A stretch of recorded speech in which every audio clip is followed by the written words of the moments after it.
আসসালামু আলাইকুম। আজ আমি আপনাদেরকে তৈরি করে দেখাবো চিতাই।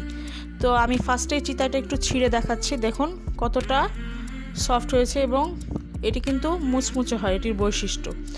তো প্রথমে আমি একটি পাত্র নিয়ে নিয়েছি। এখানে আমি নিয়ে নিব মেজারমেন্ট কাপের 4 কাপ চাউলের গুঁড়া বা গুঁড়ি, যে যেটাই বলেন। এবার এটা নিয়ে আগে মাপ করে নিচ্ছি। নেওয়ার পরে এটাতে সামান্য পরিমাণ লবণ দিব। আমি এখানে প্রায় হাফ টেবিল স্পুন মতন লবণ অ্যাড করেছি। আপনারা আপনাদের প্রয়োজন অনুযায়ী চাউলের গুঁড়ার পরিমাণটা কিন্তু কমিয়ে এবং বাড়িয়ে নিতে পারেন। তো এটাকে আমি এখন মিক্সড করে নিচ্ছি। তো এটা কিন্তু চিতাই পিঠা না, আমরা যে চিতাই পিঠাটা খাই এটা কিন্তু চিতাই পিঠা না, এটা চিতাই বলে, কিন্তু এটা রুটির শেপে হবে এবং খুব মুচমুচে হবে সাইডগুলো, আর ভিতরটা খুব সফট হবে। তো দেখুন আমি কিন্তু হালকা হালকা পানি নিয়ে খুব ভালোভাবে এটাকে মিক্সড করে নিচ্ছি, এবং এটাতে কিন্তু একবারে পানি দিয়ে মিক্সড করা যাবে না, তাহলে কিন্তু চিতাইটা ভালো হবে না। এবং চিতাইটা কিন্তু মিক্সডের উপরেই আপনি ব্যাটারটা কীরকম তৈরি করতে পারবেন সেটার উপরে নির্ভর করে যে চিতাইটা কেমন হয়। তো আমি এখন এখানে কিন্তু সামান্য পরিমাণ গরম পানি অ্যাড করলাম, দিয়ে ভালোভাবে আবার মিক্সড করে নিচ্ছি। এটা আপনারা দেখতে পাচ্ছেন আমি কিভাবে মিক্সড করছি। সেম এই পদ্ধতিতেই কিন্তু অল্প অল্প করে পানি দিতে হবে আর মিক্সড করতে হবে। আমি কিন্তু আজকে এখানে পানির কোনো পরিমাণ বলবো না, যেহেতু এটাতে আমি খুব আস্তে আস্তে দিচ্ছি পানি এবং মিক্সড করছি, সেই কারণে কিন্তু আমি পানির কোনো পরিমাণ এখানে আপনাদেরকে বলবো না। এটা আপনারা অল্প অল্প করে দিবেন আর পানির পরিমাণটা দেখবেন যে এভাবে মাখাবেন পানির পরিমাণটা, তখন আপনারা বুঝতে পারবেন। তো দেখুন আমি কিন্তু মাখাচ্ছি, খুব সামান্য পরিমাণ আমি এখানে গরম পানি অ্যাড করেছি, বেশি দিব না, তাহলে কিন্তু আর ব্যাটারটা ভালো হবে না। তো দেখুন আমি মিক্সড করছি। আর এটা কিন্তু আপনারা যে কোনো সবজি দিয়ে বলেন, যে কোনো ভাজি দিয়ে বলেন বা গুড় দিয়ে বলেন, আপনারা এটার সাথে খেতে পারবেন। প্রথমে কিন্তু আমি ব্যাটারটা যখন গোলানোর জন্য পানি দিলাম, সেই পানিটা কিন্তু আমি নর্মাল টেম্পারেচারের পানি ইউজ করেছি। এরপরে আমি যখন এটা একটু ডো শেপে এসেছে তখন একটু সামান্য পরিমাণ গরম পানি অ্যাড করেছি। তো এখানে প্রায় হাফ কাপ মতন হবে গরম পানি অ্যাড করেছি, বেশি করি নাই। তো এইভাবে অ্যাড করে দেখতে পাচ্ছেন এখন কিন্তু একটু নরম শেপে চলে আসছে আটাটা। এভাবে করে আস্তে আস্তে এবার আমি ঠান্ডা পানি অ্যাড করছি। এবার আমি ঠান্ডা পানি অ্যাড করে খুব সুন্দরভাবে মেখে নিব। আর আপনারা কিন্তু দেখে আপনাদেরকে বুঝে নিতে হবে যে চিতাইয়ের যে ব্যাটারটা সেটা কীরকম হবে। আমি কিন্তু হাত দিয়ে আপনাদেরকে দেখিয়ে দিব মাখা হয়ে গেলে।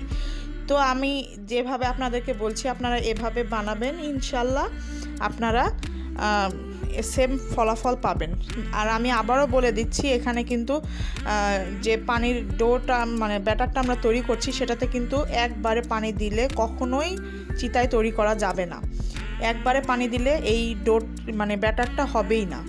তো দেখুন আমি অল্প অল্প করে পানি দিচ্ছি এবং ভালোভাবে মিক্সড করছি, এবং দেখতে পাচ্ছেন আপনারা কিন্তু এটা থিকনেস কেমন হবে। আমি এখনও ফলাফলে আসি নাই।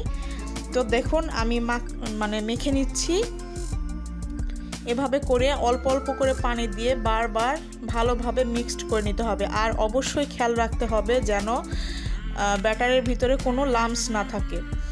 তো দেখুন এই টেক্সচারে কিন্তু ব্যাটারটা হবে। আমি দেখিয়ে দিচ্ছি হাত দিয়ে, এই টেক্সচারে ব্যাটারটা হবে, আপনাদেরকে দেখে বুঝে নিতে হবে। এবার আমি চুলায় একটি মাটির খোলা দিয়ে দিয়েছি গরম করার জন্য। এটাকে ফুল আঁচে গরম করে নিতে হবে, এবং এই যে ফুল আঁচে গরম করে নেবেন, ফার্স্টে ফুল আঁচে দিয়ে গরম করে নিয়ে এভাবে একটি কাপড় দিয়ে কাপড়ের সাহায্যে খোলাটাকে একবার মুছে নিতে হবে। এবার আমি এখানে হাফ কাপ পরিমাণ ব্যাটার দিয়ে দিলাম।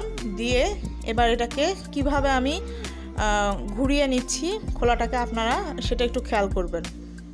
এভাবে গোল করে ঘুরিয়ে ব্যাটারটাকে গোল করে নিতে হবে, একদম খুব সুন্দরভাবে দেখতে পাচ্ছেন কিভাবে করছি। দিয়ে চুলায় দিয়ে ঢাকনা দিয়ে ঢাকা দিয়ে দিতে হবে, এবং মাঝে মাঝে চেক করতে হবে যে সম্পূর্ণ চিতাইটা হয়েছে কি না বা কোনো জায়গায় কাঁচা আছে কি না। তো কিছুক্ষণ পরে আমি তুলে নিয়েছি, দেখতে পাচ্ছেন যে এটা কিন্তু চিতাইটা হয়ে গেছে। আর এটা এভাবে সুন্দরভাবে আস্তে আস্তে ধীরে ধীরে তুলে নিতে হবে। তো দেখুন আমি কিভাবে তুলছি, আপনারা অবশ্যই খেয়াল করবেন, না হলে কিন্তু চিতাইটা ছিঁড়ে যাওয়ার সম্ভাবনা আছে। তো আমি এটা তুলে নিয়ে আবার একটি কাপড়ের সাহায্যে খোলাটাকে মুছে নিচ্ছি, মাটির খোলাটাকে মুছে নিচ্ছি। এবার আবার হাফ কাপ ব্যাটার দিয়ে আবার যেভাবে আমি গোল করা দেখিয়েছিলাম সেম ওইভাবে গোল করে ঢাকনা দিয়ে ঢেকে কিছুক্ষণ পরপর চেক করবেন যে চিতাইটা হয়েছে কি না। তো আপনারা কিন্তু প্রত্যেকবার একটি করে চিতাই তুলে নেওয়ার পরে খোলাটা কিন্তু অবশ্যই কাপড়ের সাহায্যে কয়েকবার ভালো করে মুছে নেবেন, যেন চিতাইয়ের কোনো অবশিষ্ট অংশ খোলার উপরে না থাকে।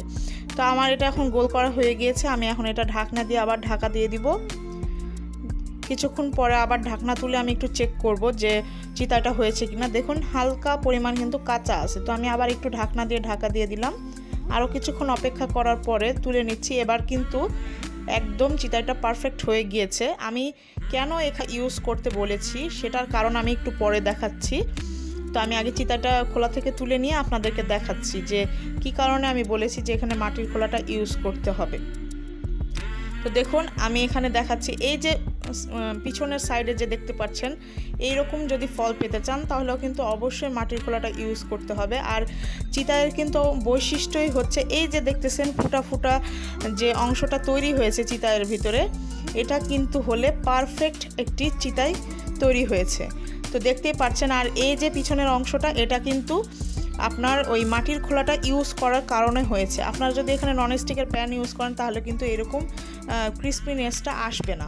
তো আমি কিন্তু দেখিয়ে দিচ্ছি আপনাদেরকে যে সম্পূর্ণ চিতাটা কিন্তু পারফেক্ট হয়েছে, সাইডগুলো একদম ক্রিস্পি এবং ভিতরটা কতটা সফট হয়েছে। তো আমি আজকে এখানে একটি সবজির সাথে এবং গুড়ের সাথে চিতাটি সার্ভ করেছি। আপনারা আপনাদের পছন্দ অনুযায়ী যে কোনো সবজির সাথে সার্ভ করতে পারেন।